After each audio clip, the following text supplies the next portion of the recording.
Le të flasim pak për zemrimin. Shpesh ngatrohet me inatin ose me mllëfin, por nuk është e njëjta gjë. Por në spiritualitet shihet si një forcë aktive dhe shpërthyese. Pra, nëse inati është ndjenja e cila digjet ngadalë, zemrimi është një vulkan i vërtet dhe duhet liruar menjëherë. Dhe sot dua të ndalem në 5 pikat që shpjegojnë zemrimin. Pika 1. Reagimi i mbijetesës.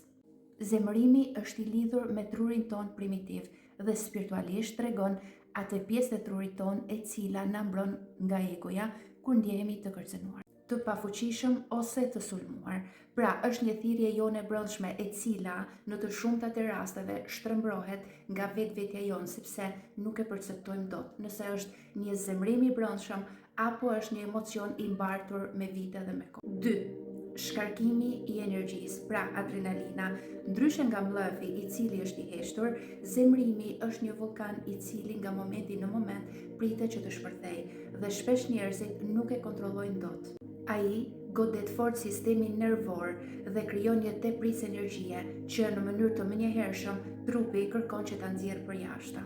Por nëse kjo energji nuk kanalizohet, ajo mbetet bllokuar në muskujt ton, veçanërisht në melqi, e cila, sipas mjekësisë kineze, quhet selia e zemrimit. 3. Një mjegull mbi ndërgjegjen. Kur jemi të zemruar, vetdia jon zvoglohet. Ne humbim aftësinë për të parë pamjen në gjërë dhe fokusohemi vetëm tek objekti i cili na zemroi. Nga ana spirituale, zemërimi na ul në reagime kafshërore, pra na largon nga uni i lartë, vetëdia, dhe duke na ulur në këtë nivel, ne fillojmë të reagojmë pa marrë parasysh pasojat. 4. Thirrja për ndreqje. Zemërimi shpesh vjen si një hendek i asaj që është dhe i asaj që ne mendojmë se duhet të jetë. Ai na tregon se jemi në rezistencë totale me realitetin. Spiritualiteti na mëson që zemrimi zhduket kur ne zëvendësojmë duhet me pranimin dhe fillojmë të punojmë për ndryshim pa u pushtuar nga emocionet. 5. Pasqyra e mungesës së durimit dhe dëmshurisë.